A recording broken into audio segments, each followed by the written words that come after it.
शिवाय। जय शंकर की हर हर महादेव। ओम गुरुवे नमः। भगवान भोलेनाथ और माता पार्वती की विशेष अनुकंपा और विशेष कृपा से हम आज शिव कथा सत्संग का भाग 18 का श्रवण करेंगे। आप सभी श्रद्धापूर्वक सुने। इससे पहले 17 वीडियो जो भक्त नहीं देख पाया, सुन नहीं पाया, उसके लिंक आपको इस वीडियो के डिस्क्रिप्शन बॉक्स में मिल जाएंगे। आप वहां से लिंक ओपन करके उन वीडियो को क्रम से देख सकते हैं। चलिए शुरू करते हैं शिव कथा का आज का सत्संग का भाग 18। हिरण्याकश्यपु के 4 पुत्र थे। हिरण्याकश्यप, प्रहलाद के बारे में जानते हो, होलिका दहन के बारे में जानते हो आप सब। तो हिरण्याकश्यपु के 4 पुत्र हुए। उन दैत्य श्रेष्ठों का क्रम से अहनाद, अनुनाद, संहलाद और प्रहलाद नाम था, जिनमें प्रहलाद जितेंद्रिय और महान विष्णु भक्त हुए। उनका नाश करने के लिए कोई भी दैत्य समर्थ न हो सका। प्रहलाद का पुत्र विरोचन हुआ। वह दानियों में श्रेष्ठ था। उसने विप्र रूप से याचना करने वाले इंद्र को अपना सिर दे डाला था। इस प्रकार उसकी मृत्यु हुई थी विरोचन की। अब प्रहलाद का पुत्र विरोचन था और विरोचन का पुत्र था बलि, यानी कि बलि प्रहलाद का पोता था। यह महादानी और शिवभक्त था। इसने वामन रूपधारी, जो छोटा सा रूप धारण करके, वामन रूप धारण करके विष्णु भगवान आए थे और उन्होंने 3 बक भूमि जिससे मांगी थी, ये वही बलि है। तो पृथ्वी, वामन रूपधारी विष्णु को सारी पृथ्वी दान में दे दी थी। बलि का और पुत्र बाण था, यानी कि प्रहलाद का पड़पोता बाण हुआ, जिसे बाणासुर कहते हैं। तो आज हम बाणासुर की ही शिव भक्ति की और शिव जी द्वारा या किसके द्वारा मारा गया, अर्थात इसी की ही दोनों भुजाएं कृष्ण भगवान जी ने काट दी थी। तो आज उसी का सत्संग करेंगे। बाणासुर शिव भक्त, मानी, उदार, बुद्धिमान, सत्य प्रतिज्ञ और शास्त्रों का दान करने वाला था। उस असुरराज ने पूर्व काल में त्रिलोकी को तथा त्रिलोकाधिपतियों को बलपूर्वक जीतकर शोणितपुर में अपनी राजधानी बनाया और वहीं रहकर राज्य करने लगा। उस समय देवगण शंकर की कृपा से उस शिव भक्त बाणासुर के किंकर के समान हो गए थे। जो देवगण थे वो उसके गुलाम हो गए थे। शिव भक्त बाणासुर राज्य में देवताओं के अतिरिक्त और कोई प्रजा दुखी नहीं थी। देवता ही दुखी थे उसके राज्य में। शत्रु धर्म का बर्ताव करने वाला देवता शत्रुतावश ही कष्ट झेल रहे थे। देवता अपना राज्य चाहते थे, उससे शत्रुता करते थे, वरना उन्हें भी दुखी ना करता वो। तो विद्रोही हो गए थे देवता भी उसके। एक समय वह महासुर अपनी सहस्त्रों भुजाओं से ताली बजाता हुआ तांडव नृत्य करके महेश्वर शिव को प्रसन्न करने की चेष्टा करने लगा। उसके उस नृत्य से भक्त वत्सल शंकर संतुष्ट हो गए। फिर उन्होंने परम प्रसन्न हो उसकी और कृपा दृष्टि से देखा। भगवान शंकर तो संपूर्ण लोकों के स्वामी, शरणागत वत्सल और भक्त वंशा कल्पतरु ही ठहरे। महासुर बाण को वर देने की इच्छा प्रकट की। बलि नंदन, यानी कि बलि के पुत्र बलि नंदन महादैत्य बाणासुर शिव भक्तों में श्रेष्ठ और परम बुद्धिमान थे। उसने परमेश्वर शंकर को प्रणाम करके उनकी स्तुति की और कहा, आप मेरे रक्षक हो जाइए और पुत्रों तथा गणों सहित मेरे नगर के अध्यक्ष बनकर सर्वथा प्रीति का निर्वाह करते हुए मेरे पास ही निवास कीजिए। वह बलिपुत्र बाण निश्चय ही शिव की माया से मोह में पड़ गया था, इसलिए उसने मुक्ति प्रदान करने वाले दुराराध्य महेश्वर को पाकर ही वैसा वर मांगा तथा ऐश्वर्यशाली भक्तवत्सल शंभु उसे वह वर देकर पुत्रों और गणों के साथ प्रेम पूर्वक वही निवास करने लगे। एक बार बाणासुर को बड़ा ही गर्व हो गया था, घमंड हो गया था। उसने तांडव नृत्य करके शंकर को संतुष्ट किया। जब तब बाणासुर को यह ज्ञात हो गया कि पार्वती वल्लभ शिव प्रसन्न हो गए हैं, तब वह हाथ जोड़कर सिर झुकाए हुए बोला, देवाधिदेव महादेव, आप समस्त देवताओं के शिरोमणि हैं। आपकी ही कृपा से मैं बलि हुआ हूँ। अब आप मेरा उत्तम वचन सुनिए।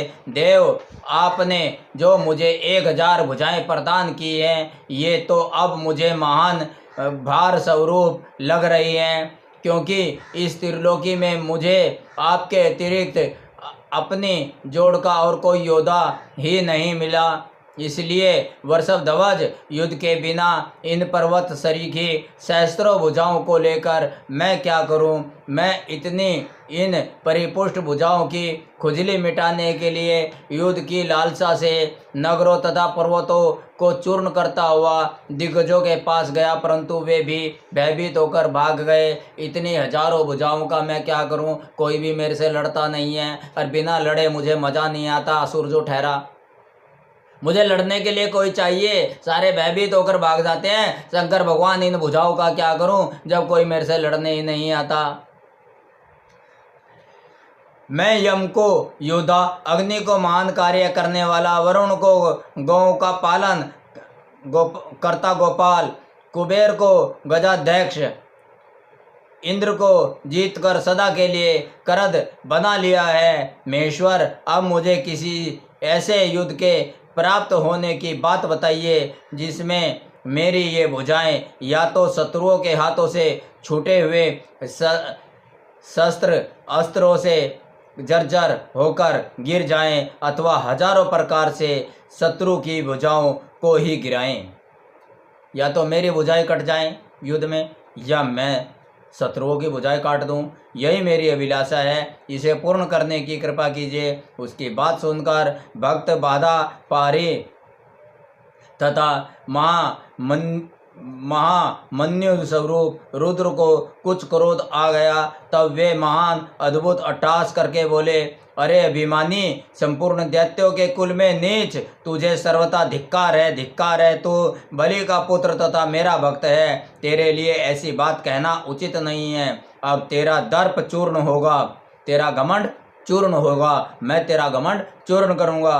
तुझे शीघ्र ही मेरे समान बलवान के साथ अकस्मात महान भीषण युद्ध प्राप्त होगा। उस संग्राम में तेरे ये पर्वत सरीखी भुजाएं जलोनी लकड़ी की तरह शस्त्र अस्त्रों से छीन भिन्न होकर भूमि पर गिरेंगी। दुष्टात्मा, तेरे आयुधागार पर स्थापित तेरा यह मनुष्य के सिर वाला मयूर ध्वज फहरा रहा है, इसका जब वायु भय के बिना ही पतन हो जाएगा, तब तो अपने चित्त में समझ लेना कि वह महान भयानक युद्ध आ गया है। उस समय तू घोर संग्राम का निश्चय करके अपनी सारी सेना के साथ वहां जाना। इस समय तू अपने महल को लौट जा, क्योंकि इसी में तेरा कल्याण है। यह सुनकर बाणासुर ने दिव्य पुष्पों की कलियों से अंजलि भरकर रुद्र की अभ्यर्चना की और फिर उन महादेव को प्रणाम करके वह अपने घर को लौट गया। तदंतर किसी समय देववश उसका वह ध्वज अपने आप टूटकर गिर गया। यह देखकर बाणासुर हर्षित युद्ध के लिए उद्यत हो गया। वह अपने हृदय में विचार करने लगा कि कौन सा युद्ध प्रेमी योद्धा किस देश से आएगा, जो नाना प्रकार के शस्त्र अस्त्रों का प्रागामी विद्वान होगा और मेरी सहस्त्रों भुजाओं को ईंधन की तरह काट डालेगा, तथा मैं भी अपने अत्यंत तीखे शस्त्रों से उसके सैकड़ों टुकड़े कर डालूंगा।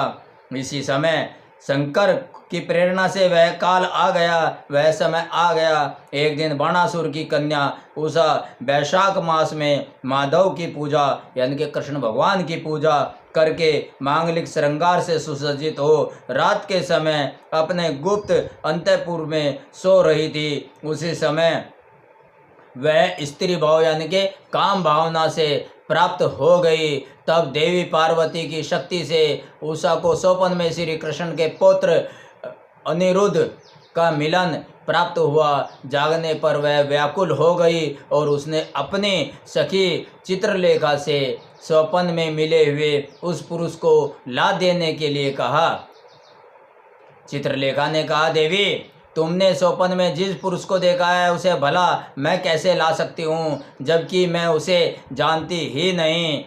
उसके यूँ कहने पर दैत्य कन्या उषा प्रेमांध होकर मरने पर उतारू हो गई। तब उस दिन उसकी उस सखी ने उसे बचाया। मुनिश्रेष्ठ कुंभांड की पुत्री चित्रलेखा बड़ी बुद्धिमती थी। वह बाण तन्या उषा से पुनः बोली, जिस पुरुष ने तुम्हारे मन का अपहरण किया है उसे बताओ तो सही। वह यदि त्रिलोकी में कहीं भी होगा तो मैं उसे लाऊंगी और तुम्हारा कष्ट दूर करूंगी। यूँ कहकर चित्रलेखा ने वस्त्र के पर्दे पर देवताओं, दैत्यों, दानवों, गंधर्वों, सिद्धों, नागों और यक्ष आदि के चित्र अंकित किए। फिर वह मनुष्यों का चित्र बनाने लगी। उनमें वृष्णि वंशियों का प्रकरण प्रारंभ होने पर उसने सूर, वासुदेव, राम, कृष्ण और नरश्रेष्ठ प्रद्युम्न का चित्र बनाया। फिर जब उसने प्रद्युम्न नंदन अनिरुद्ध का चित्र खींचा तब उसे देखकर उषा लज्जित हो गई। उसका मुख अवनत हो गया और हृदय हर्ष से परिपूर्ण हो गया। सखी, रात में जो मेरे पास आया था, मेरे सपने में आया था और जिसने शीघ्र ही मेरे चित्त रूपी रतन को चुरा लिया है, मेरे मन को चुरा लिया है, मेरे दिल को चुरा लिया है, वह चोर पुरुष यही है, अनिरुद्ध यही है। तदंतर उषा के अनुरोध करने पर चित्रलेखा ज्येष्ठ कृष्ण चतुर्दशी को तीसरे पहर द्वारकापुरी पहुंचकर अक्षण मात्र में ही पलंग पर बैठे हुए अनिरुद्ध को महल में से उठा लाई। वह दिव्य योगिनी थी। उषा अपने प्रियतम को पाकर प्रसन्न हो गई। अतः अंतःपुर के द्वार की रक्षा करने वाले बेतधारी पहरेदारों से चेष्टाओं से तथा अनुमान से इस बात को लक्ष्य कर लिया। उन्होंने एक दिव्य शरीरधारी, दर्शनीय, साहसी तथा समरप्रिय नवयुवक को कन्या के साथ दुशीलता का आचरण करते हुए देख भी लिया। उसे देखकर कन्या के अंतःपुर की रक्षा करने वाले उन महाबली पुरुषों ने बलिपुत्र बाणासुर के पास जाकर सारी बातें निवेदन करते हुए कहा, पता नहीं आपके अंतःपुर में बलपूर्वक प्रवेश करके कौन पुरुष छिपा हुआ है। वह इंद्र तो नहीं है जो वेश बदलकर आपकी कन्या का उपभोग कर रहा है। महाभाव दानवराज, उसे यहाँ देखिए और जैसा उचित समझिए वैसा कीजिए। इसमें हम लोगों का कोई दोष नहीं है। पहरेदारों ने कहा, भैया वो तो जबरदस्ती घुस गया, हमारा दोस्त नहीं है, उसे आप देखिए तो सही कौन है ये। पहरेदारों का द्वारपालों का वह वचन और कन्या के दूषित होने का कथन सुनकर महाबली दानवराज बाणासुर आश्चर्यचकित हो गया। तदंतर वह कुपित होकर अंतःपुर में जा पहुंचा। वहां उसने प्रथम अवस्था में वर्तमान दिव्य शरीरधारी अनिरुद्ध को देखा। उसे महान आश्चर्य हुआ। फिर उसने उसका बल देखने के लिए 10,000 सैनिकों को भेजा और आज्ञा दी कि इसे मार डालो। सेना ने अनिरुद्ध पर आक्रमण किया। तब अनिरुद्ध ने बात ही बात में 10,000 सैनिकों को काल के हवाले कर दिया, मौत के घाट उतार दिया। फिर तो असंख्य सेना पर सेना आने लगी और अनिरुद्ध उन्हें काल का ग्रास बनाता रहा, सबको मारता रहा। अनिरुद्ध उन्हें काल का ग्रास बनाता रहा। तदंतर उन्हें बाणासुर का वध करने के लिए एक शक्ति हाथ में ली तो काला अग्नि के समान भयंकर थी। फिर उसी से रथ की बैठक में बैठे हुए बाणासुर पर प्रहार किया। उसकी गहरी चोट खाकर वीरवर बाण उसी क्षण घोड़ों सहित वहीं अंतर ध्यान हो गया। फिर महावीर बलिपुत्र बाणासुर ने, जो महान बल संपन्न तथा शिव भक्त था, छल पूर्वक नागपाश से अनिरुद्ध को बांध लिया। इस प्रकार उन्हें बांधकर और पिंजरे में कैद करके वह युद्ध से उपराम हो गया। तत्पश्चात बाण कुपित हो महाबली सूतपुत्र से बोला। बाणासुर ने कहा, सूतपुत्र, घास फूस से ढके हुए अगाध कुएं में ढकेल कर इस पापी को मार डालो। अधिक क्या कहूँ, इसे सर्वथा मार ही डालना चाहिए। उसकी यह बात सुनकर उत्तम मंत्रियों में श्रेष्ठ दुर्बुद्धि निशाचर कुम्भांड ने बाणासुर से कहा, थोड़ा विचार तो कीजिए। मेरी समझ में तो यह कर्म करना उचित नहीं प्रतीत होता, क्योंकि इसे मारे जाने पर अपना आत्मा ही आहत हो जाएगा। पराक्रम में तो वह यह विष्णु के समान दिख रहा है। जान पड़ता है आप पर कुपित होकर चंद्रचूड़ ने अपने उत्तम तेज से इसे बढ़ा दिया हो। साहस में यह शशि मौली की समानता कर रहा है। उनके समान यानी कि शंकर भगवान के समान है, क्योंकि यह अवस्था को पहुँचे जाने पर भी यह पुरुषार्थ पर ही डटा हुआ है। यह ऐसा बली है कि यद्यपि नाग इसे बलपूर्वक डस रहे हैं तथा यह हम लोगों को तृणवत ही समझ रहा है, यानी कि तिनके के समान समझ रहा है हमें। इसलिए दानव कुंभांड राजनीति के ज्ञाता में श्रेष्ठ था। वह बाण से ऐसा कहकर फिर अनिरुद्ध से कहने लगा, नराधम, अब तू वीरवर दैत्यराज की स्तुति कर और दीन वाणी से मैं हार गया यूँ बारंबार कहकर उन्हें हाथ जोड़कर नमस्कार कर। ऐसा करने पर ही तू मुक्त हो सकता है, अन्यथा तुझे बंधन आदि का कष्ट भोगना पड़ेगा। उसकी बात सुनकर अनिरुद्ध उत्तर देते हुए बोले, दुराचारी निशाचर, तुझे क्षत्रिय धर्म का ज्ञान नहीं है। अरे सूरवीर के लिए दीनता दिखाना और युद्ध से मुख मोड़कर भागना मरण से भी बढ़कर होता है। मेरे विचार से तो विरुद्धाचरण कांटे की तरह चुभने वाला होता है। वीर मानी क्षत्रिय के लिए रणभूमि में सदा सम्मुख लड़ते हुए मरना ही श्रेष्ठकर है। भूमि पर पड़कर हाथ जोड़े हुए दीन की तरह मरना कदापि नहीं। इस प्रकार अनिरुद्ध ने बहुत सी वीरता की बातें कही, जिन्हें सुनकर बाणासुर को महान विस्मय हुआ और उसे क्रोध भी आया। उसी समय समस्त वीरों के, अनिरुद्ध के और मंत्री कुमांड के सुनते सुनते बाणासुर के आश्वासनार्थ आकाशवाणी हुई। महाबली बाण, आकाशवाणी ने कहा, महाबली बाण, तुम बलि के पुत्र हो, अतः थोड़ा विचार तो कर लो। परम बुद्धिमान शिव भक्त, तुम्हारे लिए क्रोध करना उचित नहीं है। शिव समस्त प्राणियों के ईश्वर, कर्मों के साक्षी और परमेश्वर हैं। यह सारा चराचर जगत उन्हीं के अधीन है। वे ही सदा रजोगुण, सत्वगुण तथा तमोगुण का आश्रय लेकर ब्रह्मा, विष्णु और रुद्र से लोकों की सृष्टि, भरण पोषण और संहार करते हैं।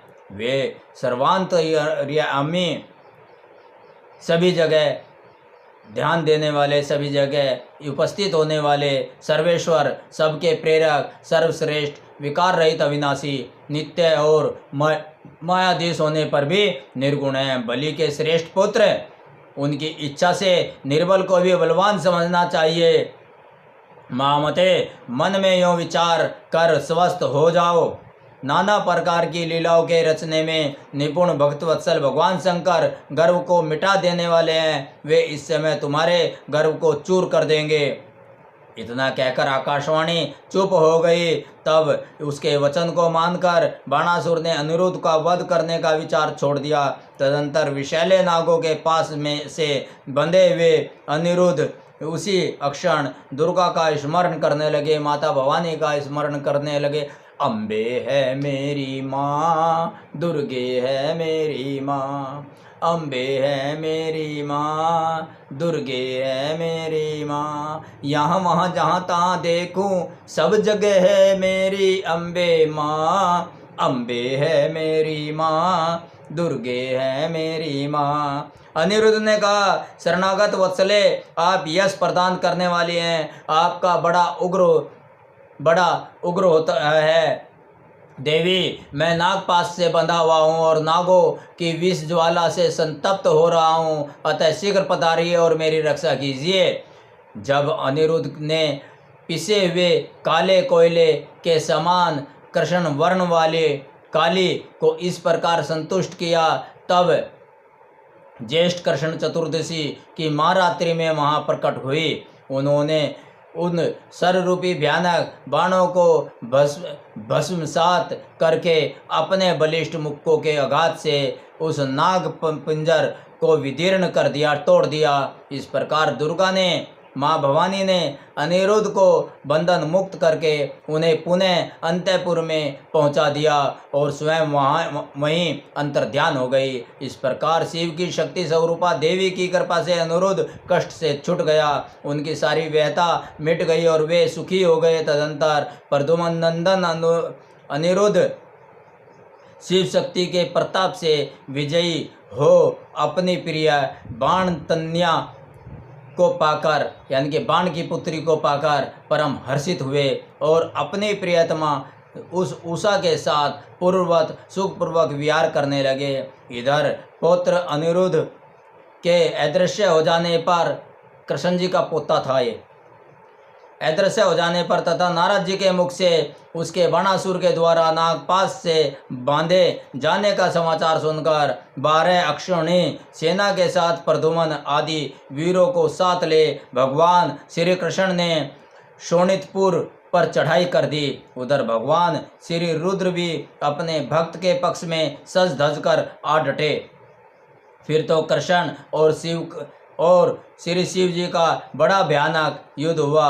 दोनों ओर से जबर छोड़े गए, तीर छोड़े गए। अंत में श्री कृष्ण ने स्वयं श्री रुद्र के पास आकर उनका स्तमन किया, उनकी स्तुति की। सर्वव्यापी शंकर, आप गुणों से निर्लिप्त होकर भी गुणों से ही गुणों को प्रकाशित करते हैं। गिरिजाशाही भुवन आप सर्व प्रकाश हैं। जिनकी बुद्धि आपकी माया से मोहित हो गई है, वे स्त्री पुत्र ग्रह आदि विषयों में आसक्त होकर दुख सागर में डूबते उतारते हैं। जो जितेंद्रिय पुरुष प्रारब्धवश इस मनुष्य जन्म को पाकर भी आपके चरणों में प्रेम नहीं करता, वह शोचनीय तथा आत्मवंचित है।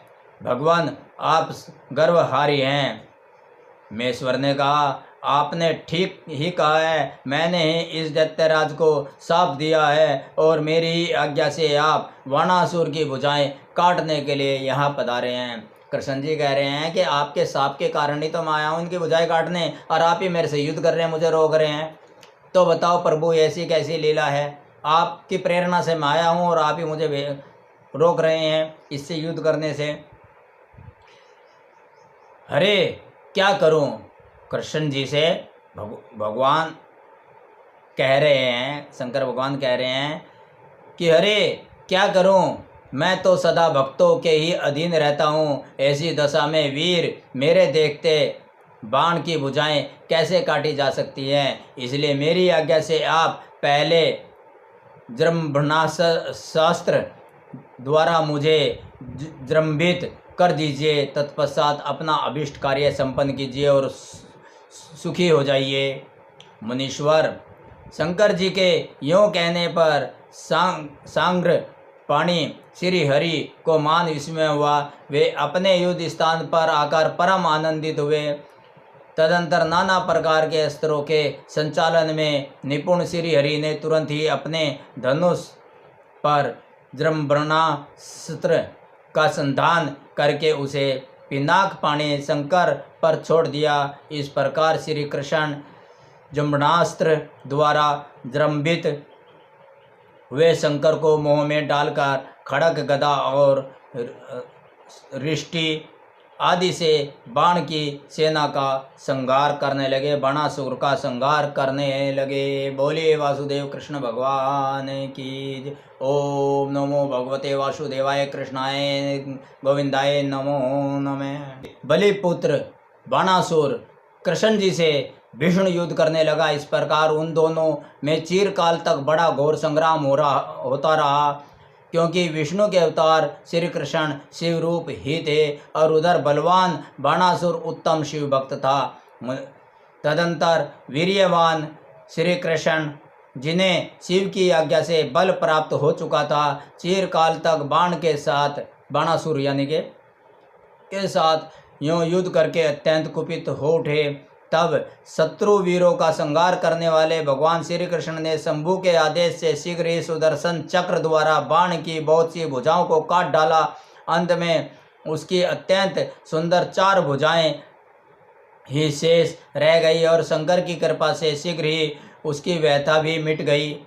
जब बाण की स्मृति लुप्त हो गई और वीर भाव को प्राप्त हुए श्री कृष्ण उसका सिर काट लेने के लिए उद्यत हुए, तब शंकर जी मोह निद्रा को त्याग कर उठ खड़े हुए और बोले, देवकी नंदन, आप तो सदा ही से मेरी आज्ञा का पालन करते आए हैं।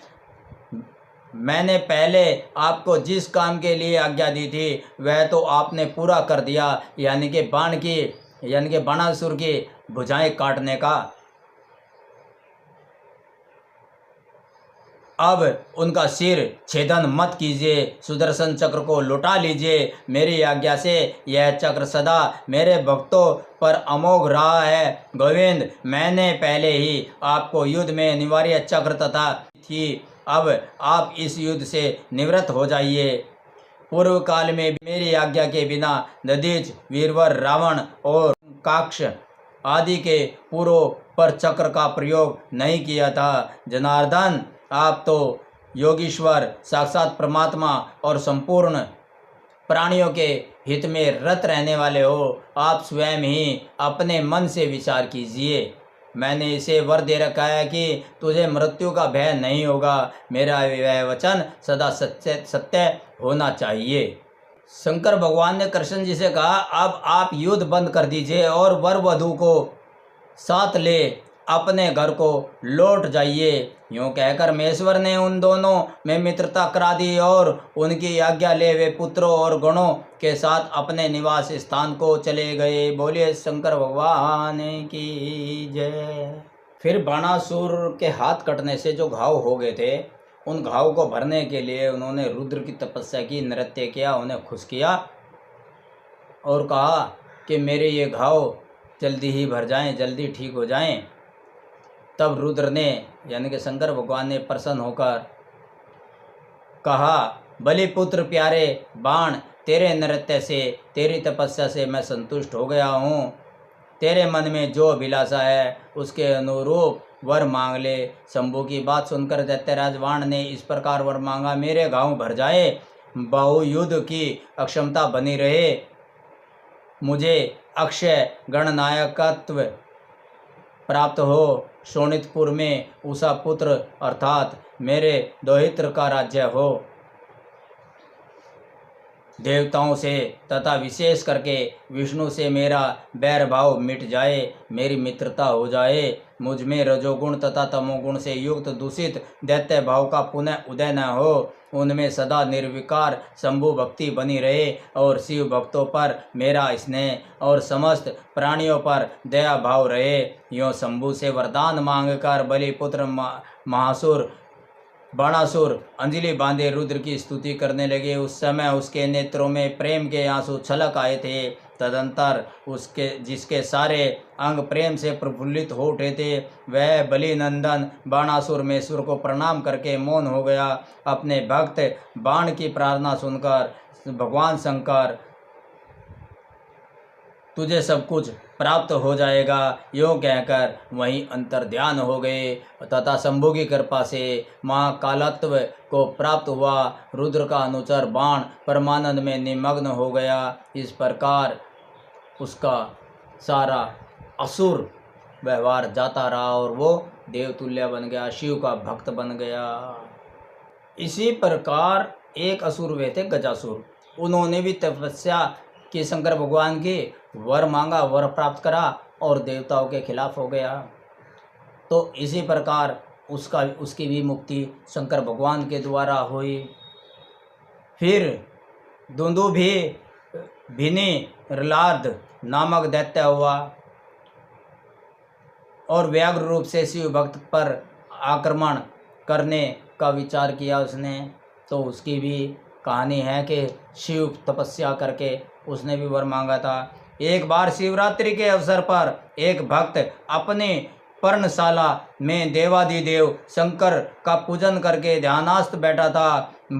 बलाभिमानी दैत्यराज दुंदुभि निर्लाद ने व्याघ्र का रूप धारण करके उसे खा जाने का विचार किया, परंतु वह भक्त दृढ़ चित्त से शिव दर्शन की लालसा लेकर ध्यान में तल्लीन हो रहा था। इसके लिए उसने पहले से ही मंत्र रूपी अस्त्र का विन्यास कर लिया था। इस कारण वह दैत्य उस पर आक्रमण करने में समर्थ न हो सका। इधर सर्वव्यापी भगवान शंभु को उस दुष्ट रूप वाले दैत्य के अभिप्राय का पता लग गया कि मेरे भक्त जो पूजा कर रहा है उसे कष्ट पहुंचाना चाहता है। तब शंकर ने उसे मार डालने का विचार किया। इतने में ज्यों ही उस दैत्य ने व्याघ्र रूप से उस भक्त को अपना ग्रास बनाना चाहा, खाना चाहा, त्यों ही जगत की रक्षा के लिए मणि स्वरूप तथा भक्त रक्षण में कुशल बुद्धि वाले त्रिलोचन भगवान शंकर वहां प्रकट हो गए और उसे बगल में दबोचकर उसका सिर वज्र से भी कठोर घूंसे से प्रहार किया। उस मुष्टि प्रहार से तथा कांक में दबोच से वह व्याघ्र अत्यंत व्यथित हो गया और अपनी दहाड़ से पृथ्वी तथा आकाश को कपाता हुआ मृत्यु का ग्रास बन गया। इस प्रकार अपने भक्त की उस दैत्य से दुंदुभिर्निर्लाद से रक्षा की। जो तपस्या में विघ्न डालता है तो भगवान उसे नहीं छोड़ता। इसलिए किसी की पूजा पाठ में सहयोगी तो बनिए, लेकिन उसके विरोधी मत बनिए। अब जो राक्षस प्रवृत्ति के हैं वो कभी नहीं बाज जाते और हर युग में मिलते हैं। अब दो दैत्य हुए, विदल और उत्पल। उन दैत्य ने तो माता पार्वती पर ही मोहित होकर माता पार्वती को सताना शुरू कर दिया था। तो इस तरह से दैत्य लोग बहुत दुराचारी होते हैं। एक बार विदल और उत्पल नामक दोनों दैत्यों ने देवताओं को परेशान करने लगे। उन्होंने ब्रह्मा जी से किसी पुरुष के हाथ से न मरने का वर प्राप्त कर लिया था। सब देवताओं को जीत लिया था उस वर के बल पे। तब देवताओं ने ब्रह्मा जी के पास जाकर अपना दुख सुनाया।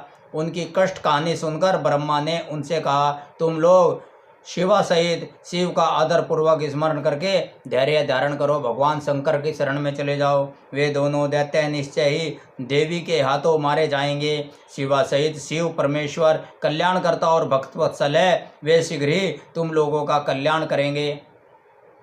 देवों से यूं कहकर ब्रह्मा जी शिव का स्मरण करते हुए मौन हो गए। तब देवगण भी आनंदित होकर अपने अपने धाम को लौट गए।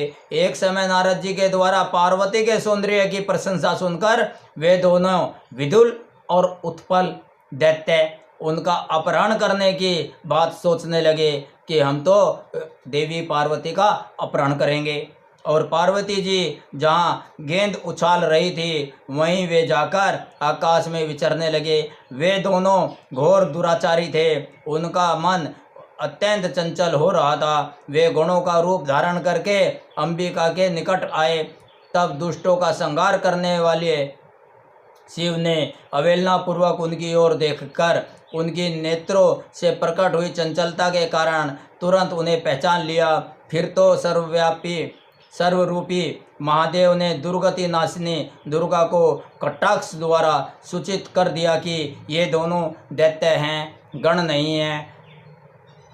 तब पार्वती अपने स्वामी महाकौतुकी परमेश्वर शंकर के उन नेत्र संकेतक को समझ गई।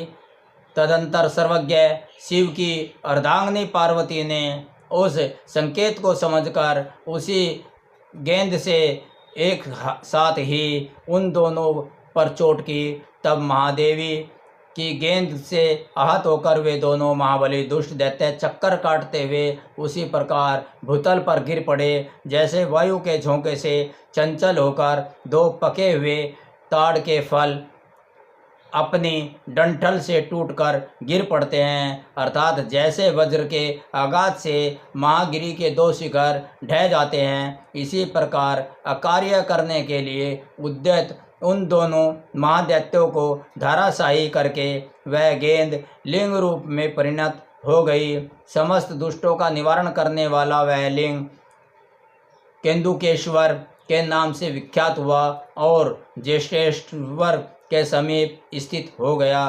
काशी में स्थित कंदुकेश्वर लिंग दुष्टों का विनाशक, भोग मोक्ष का प्रदाता और सर्वदा सत्पुरुषों की समस्त कामनाओं को पूर्ण करने वाला है। जो मनुष्य इस अनुपम आख्यान को हर्षपूर्वक सुनाता तथा पढ़ता है, वह भक्त भय का दुख भूल जाता है, अर्थात भय उसके निकट नहीं आता, वह निर्भय हो जाता है। वह इस लोक में नाना प्रकार के संपूर्ण उत्तमोत्तम सुखों को भोग कर अंत में देव दुर्लभ दिव्य गति को प्राप्त कर लेता है। बोलिए शंकर भगवान की जय, माता पार्वती की जय, वासुदेव कृष्ण भगवान की जय। आज भोलेनाथ की विशेष अनुकंपा से, माता पार्वती के आशीर्वाद से, माता पार्वती की कृपा से हमने पठन पाठन और श्रवण किया शिव कथा भाग 18 का सत्संग। आपके घर में सुख शांति रहे, वंश वृद्धि रहे, इन्हीं दुआओं के साथ ओम नमः शिवाय, हर हर महादेव, जय शंकर की, ओम गुरुवे नमः।